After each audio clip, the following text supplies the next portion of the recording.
Seule la foi ouvre les portes du royaume des cieux.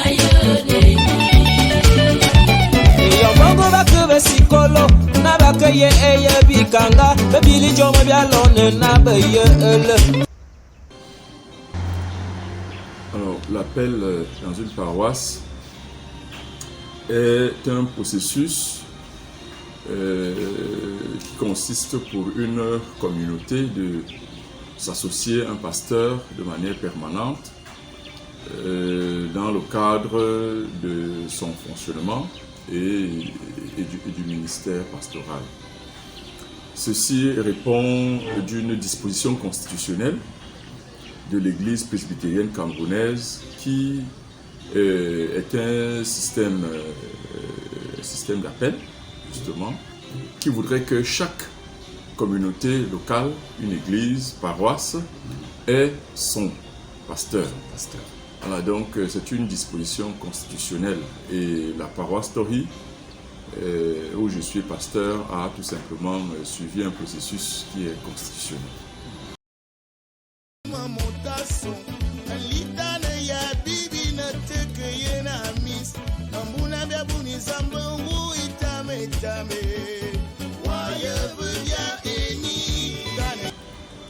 Bon, alors, vu comme ça, là, je pense que c'est peut-être caricatural.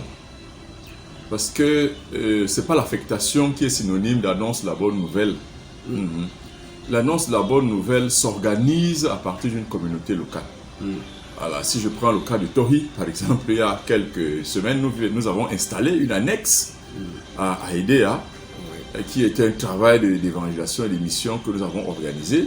Si je prends seulement la ville de Yaoundé, la paroisse Tori, il y a 4 annexes, qui est l'œuvre de 3 annexes, autant pour moi, qui est l'œuvre d'évangélisation et d'émission que nous faisons au sein de la ville. Donc, l'affectation en soi n'est pas synonyme de mission ou de pas de mission. C'est-à-dire que je voudrais d'abord corriger comme cela.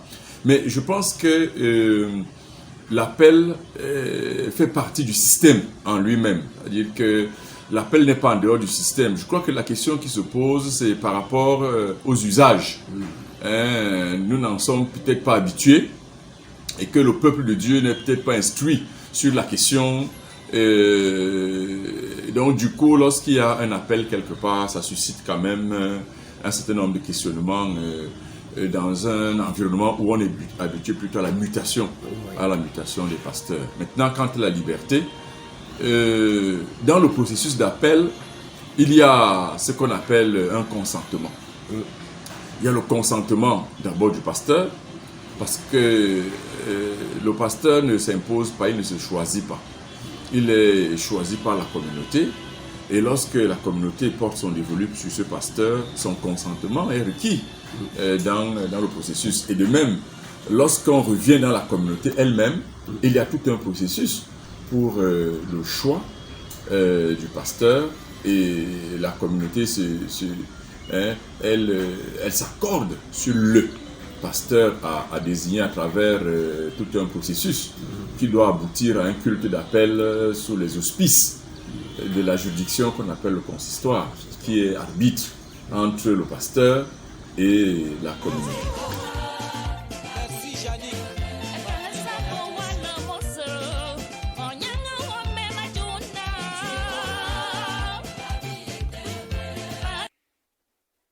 En réalité, l'épanouissement d'un pasteur ne dépend pas du fait qu'il soit appelé ou qu'il soit sa tête supply. Le pasteur est pasteur dans sa paroisse et il peut s'épanouir lorsque lui-même s'engage à répondre au cahier des charges qui lui est donné, soit par son consistoire pour des pasteurs Started Supply, ou alors par la paroisse qui appelle un pasteur, parce que dans les deux cas, il y a toujours des responsabilités à remplir, un cahier de charges à remplir. Même si vous n'êtes même pas appelé, vous avez des responsabilités à remplir, un cahier de charges à remplir dans la paroisse.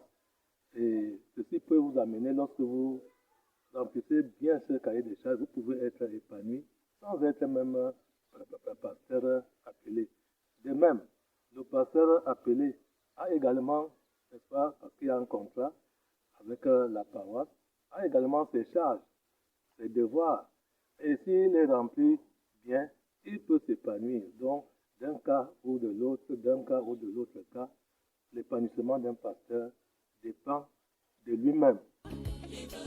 Quand le Seigneur viendra chercher ses enfants, tous ceux qui ont cru en Jésus-Christ, le roi des rois, le sauveur. Vous savez que dans la vie, quand vous posez ce genre de problème, il y a les avantages d'un côté et il y a aussi les avantages de l'autre. Un pasteur appelé a des avantages. Un pasteur Started Supply a aussi des avantages. Bon, si vous entrez dans les petits détails, le pasteur appelé est supply. Il a la latitude, n'est-ce pas, d'organiser et de faire des projets comme il entend parce qu'il est appelé, il a le temps de les mettre sur pied et de les réaliser. Voilà d'abord un peu le premier avantage, en dehors de autres avantages inhérents, n'est-ce pas, à sa vie personnelle. Et le pasteur Started Supply, lui aussi a ses avantages parce qu'un pasteur qui est affectable peut découvrir et peut acquérir beaucoup d'expérience en sillonnant beaucoup de paroisses dans le territoire. Ça lui donne d'être expérimenté d'une paroisse à une autre. Parce que chaque paroisse a sa manière de fonctionner. Même en respectant les statuts de l'Église, chaque paroisse a sa manière de fonctionner. Il y a des paroisses qui ont là une motive de développement des infrastructures, il y a d'autres qui mettent l'accent sur l'évangélisation. Donc, quand un pasteur est un pasteur qui est affectable, il acquiert beaucoup d'expérience. Un pasteur appelé aussi a le temps de mettre sur pied, n'est-ce pas, une politique. Et il n'est pas bousculé, il n'a pas à s'inquiéter que lors d'une activité, on va m'appliquer, sauf qu'il y a un problème. Donc voilà un peu les avantages et l'obstacle. Mes frères, le Seigneur vous recevra dans son royaume. Alors, chaque paroisse a le droit d'appeler son pasteur. Il y a peu de catégories de paroisses qui a le droit exclusif d'appeler un pasteur et les autres ne l'ont pas. Non, non. C'est-à-dire que c'est une disposition constitutionnelle pour toutes les paroisses qui désirent. Bon, mais je dis encore une fois, c'est que les usages que nous avons tout souvent eu, c'est les usages de mutation des pasteurs. Oui. Donc, dans le langage, dans le jargon de l'EPC, on parle de Started Supply. C'est-à-dire que c'est avec ce statut-là que nous avons souvent fonctionné, c'est avec cette manière que nous avons souvent fonctionné, mais la Constitution dit clairement que chaque communauté locale doit avoir son pasteur.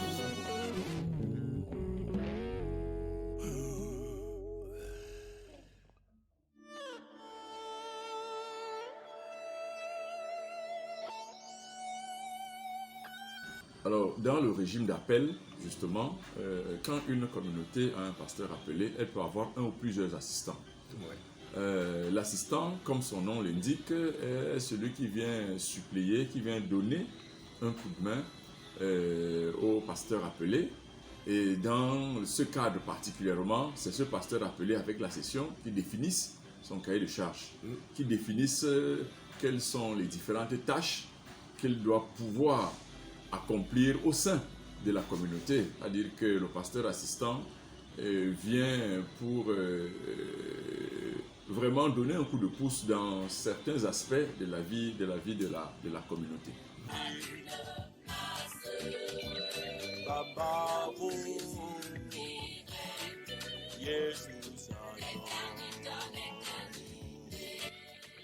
Vous savez que lorsque le pasteur est entré dans une paroisse,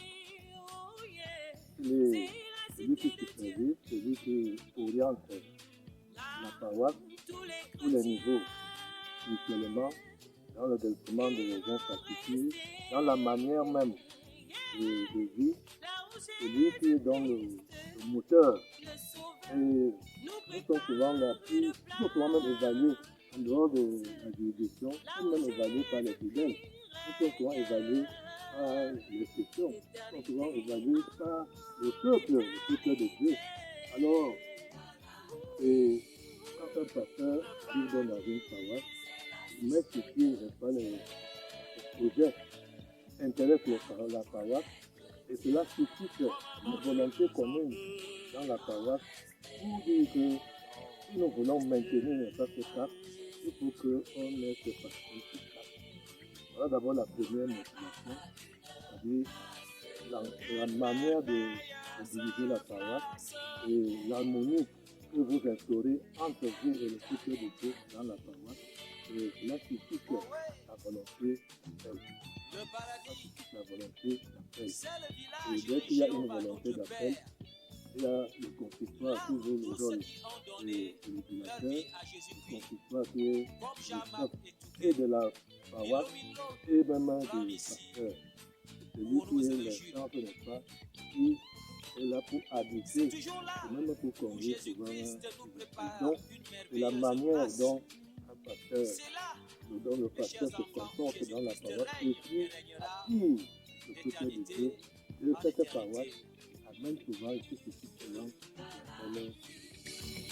le paradis, c'est la cité de Dieu, la cité de Jéhovah. Tous les chrétiens. Alors, l'appel ne se passe pas entre le pasteur et la communauté seule. Il y a, comment dirais-je, il y a un organe, n'est-ce pas, qui dirige toutes ces choses. Cet organe, c'est le consistoire. Voilà. C'est le consistoire qui atteste la procédure, c'est le consistoire qui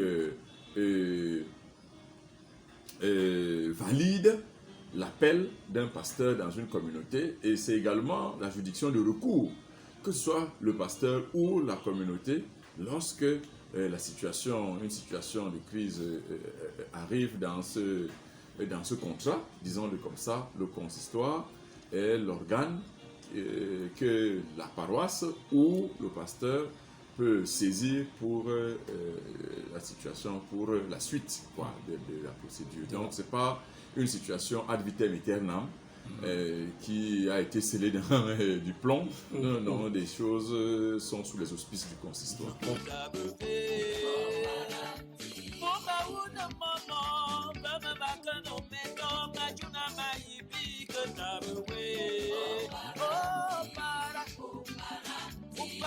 Bon, d'abord, je vous ai dit, l'appel est une disposition constitutionnelle. Donc, il n'y a pas un débat sur est-ce qu'on doit encourager ou est-ce qu'on ne doit pas encourager. L'appel est tout simplement de l'ordre du respect de ce que la loi fondamentale de l'Église presbytérienne camerounaise dit. Donc, il ne m'appartient pas de dire que j'encourage ou que je n'encourage pas. Il appartient tout simplement à chaque communauté qui le veut de se mettre dans une certaine disposition pour que l'appel soit ou que l'appel ne soit pas. Et donc, c'est pas une question de sentiment, c'est pas une question de désir ou de pas de désir. C'est ce que je peux dire, n'est-ce pas, sur cette question-là.